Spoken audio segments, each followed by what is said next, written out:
From UFOs to psychic powers and government conspiracies, history is riddled with unexplained events. You can turn back now or learn the stuff they don't want you to know.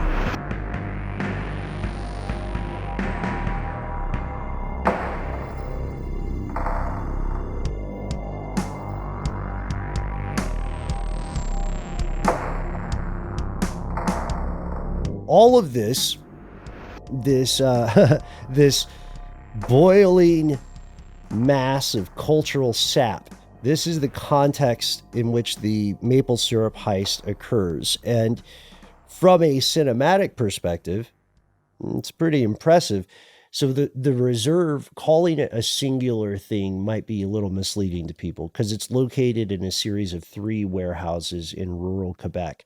And over the course of 2011 and 2012, and this group of conspirators stole thousands and thousands of tons of maple syrup, and it was a slow motion operation. The Federation themselves only found out about this when they had that's another moment from the heist the heist story, which is just a neat montage of tropes. Basically, there's always the moment in the heist where there's the big reveal. Someone opens the safe and it's gone. It turns out that the cops were also working with the robbers. And then, the main, the bad guy, whomever in this case, the Federation doesn't see themselves as the bad guy, but, the heist crew probably saw them as the bad guy. There's this moment, if you could picture Ocean's 11 Quebec, where someone from the Federation opens one of these syrup barrels and says, oh no, that's water. That's not syrup. How much did they get us for? And they found out that this was easily easily like a quarter of the syrup strategic reserve, which means it's easily a quarter of the world's saved up supply. And yeah, the police were involved. This was a huge crime. In just a few days in December of 2012, Canadian police ended up arresting 17 different people who had some connection with the plot. And that was on the orders of this cartel, which continues today. And again, we can't emphasize this enough. We're not calling them villains. It does have ardent supporters and it does have diehard opponents. And we have to remember, as silly as a headline might sound, these are real people. This maple syrup stuff is not their hobby. They get up every day and think about it because it's their livelihood. And Grenier is a famous example, but there are other sugar makers who have been slapped with fines, huge fines. They've also had their syrup, the stuff they made, seized by this organization for going outside of its rules. And that's why you'll hear people like Grenier say, the Federation says they own my trees. They treat it like it's their property. Read a really interesting article by a reporter named Ross Marowitz, who said that the cartel may accidentally, to a degree, be working against its own interest because their rules may be strengthening competition from other provinces in Canada and non-Canadian competition in the U.S. Well, I think Ross actually has a pretty compelling case there, because if you can if the reason why I bought this particular maple syrup was because it was like $5 or $6 less than the other ones, not the fully single barreled ones you were mentioning there, Noel, but the 100% maple syrups that existed where I went to buy syrup. And it's still 100% maple syrup, but it's significantly less expensive. And if you've got competitors out there that are able to have stuff on the market that is not at the prices you're fixing, that are lower than those prices, then you could be in very big trouble. Especially if you get them to big, distributors like, here in Atlanta, like a Kroger or a Walmart or a Whole Foods or something like that. The Canadian supply and the cartel itself could be in trouble. I got to imagine too, there's this thing called, it's not the not AOC. That's the lawmaker, but there's an organization in France that regulates like what products can be given what names. Like, for example, true French champagne can only be called champagne if it comes from the Champagne region of France. Does this cartel also govern kind of purity claims? Like if you're calling something 100% pure maple syrup, or even just pure maple syrup, like in terms of how, to use the Wire terms, how much it can be stepped on, because I imagine that some maple syrup is diluted in some way so that you can make your yield go further. I don't have specifics on that. I would just say that in something like this product that I have here, the only ingredient is maple syrup. So I've seen others that are like 75% pure maple syrup and then extra stuff, something like that. But I don't know the naming conventions and how they're applied. Yeah, because it may be sold not directly to the end consumer, but it might be sold to a company that then makes something that's a blend somehow of the syrup. So it's interesting because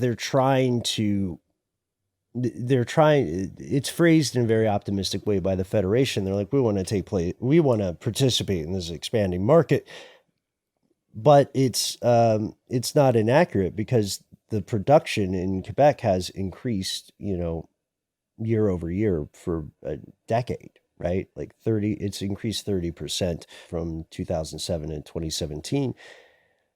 But it's also understandable how if you're making maple syrup in Quebec, you might feel these rules, however well-intentioned, hurt you more than they help you. Because imagine you're seeing some guy who's like a weird equivalent of reverse carpetbagging out from Vermont, crosses over the border, and the same rules don't apply to them. They can sell the Vermont syrup all the live long day. And so these Quebecois sugar makers, the ones who were opposed to the Federation, which again, the research that we saw seems to indicate they're in the minority. But these folks feel that they may have traded one disadvantage for another. They're saying, look, is hedging against unpredictable weather, is it worth knowing that I have to wait for months or years to get paid? Is it worth knowing that I can't do what I want with the trees that I or my family have spent 40 years minimum growing?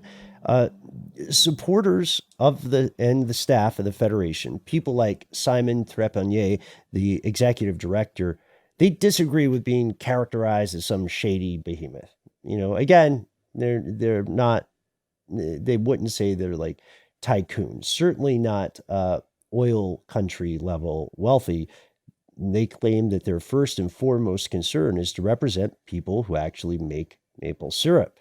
But here we get to the end, because if you are outside of the industry and you are thinking about this, it may represent a much older conundrum, which is the philosophical conflict between a controlled market and a free market. And this is this conversation is cyclical in the mainstream. It comes up pretty often, and sometimes it's phrased in very, very simplistic terms, like someone's quoting Ayn Rand at you or whatever. But the real question here is what would be the benefit if there's a syrup free market, if there's an unfettered syrup free for all, which is a weird image out of context, would that be better for these individuals, or would it instead lead back to like crazy fluctuations and result in, the surplus as you described, Matt, or people having to close down their family sugar shacks? What would happen? Who knows? And there's uncertainty in there, right? And that's kind of maybe the whole point. I want to follow the money really fast, Ben. Yeah. Because I really want to look at who does this benefit the most by following the money. So the Federation itself, we talked about, they get 11 cents per pound of maple syrup produced. So the Federation gets that benefit. they also get benefit when they expand. So if they add more producers, they continue to make that 11 cents per pound, right? So in 2017, the Federation made a move. They said they're going to add 5 million new taps. So that's like taps, not necessarily an individual tree, but individual taps in trees to its existing 43 million taps. And the goal there is to really just more fully participate in that larger market that we talked about. And what they really want to see is an increased production overall by 30%. So for, until 2027 or whatever, let's say if they can, they want to do that. Right. And what my understanding is, controlling these prices, guaranteeing that a sugar maker is going to make this money. The biggest benefit is that the bank knows that if you are producing maple, they will back you up with money for loans to either continue your business or expand your business, because they are guaranteed to get paid back at least some amount, because you are guaranteed to be making money by this cartel. Right. And if the banks and the cartel are like, yeah, we're all good here, we can expand, we'll give you money to expand. The cartel's making money on the top. The bank is lending out tons of money that's making tons of interest on all these loans. Everybody's like doing great. And the sugar makers are making, whatever the prices are that the cartel says they're going to be. I don't know. I'm it feels like the banks are actually winning in this. I mean, the banks are usually winning in a lot of things, unfortunately, but they're designed to, right? So that's a very great point about controlled market. Does this collective action, you could call it, to control the Quebec's spice, does it ultimately make it easier for people to succeed? Or is it really hurting more people than it helps? Or who is it really helping? To your question, that's something, again, that we're not making a call on, but a lot of people are trying to answer that question. And for others, and for me as well, one thing that really stuck out was the concept of consent. Informed consent is a hugely important thing in every aspect of your life, professional and personal, and it's a key factor. So would the Federation, I would ask, would they get less criticism if they didn't mandate or force people to participate? So again, while these questions, the tricky thing with these questions is that they all verge into prognostication and philosophy. You can't really predict the future unless DARPA is a little further ahead than I think. And as a result, right now, these questions are not easy to answer. It does go to show that just like in the case of the great cheese-spiracy, though, even the most innocuous seeming things can have a conspiracy behind them. And so with this, we want to ask you folks, first off, waffles or pancakes? I'm not letting it go. I got to tell you, I respect your decision if you're a pancake person. More pancakes for you. But while you're thinking about that, ask yourself, should maple producers be required to join this federation? Is it helping or hurting them overall? Would this heist still have occurred if the federation didn't exist? I mean, let us know, and let us know if you'd like to hear more stories about food conspiracies, though be warned, friends. Some of these stories are much, much darker than this one. Cough, cough, palm oil, cough, cough, chocolate, cough, cough. Is that a subtle enough hint, you guys? Yeah. Absolutely. Oh, that works.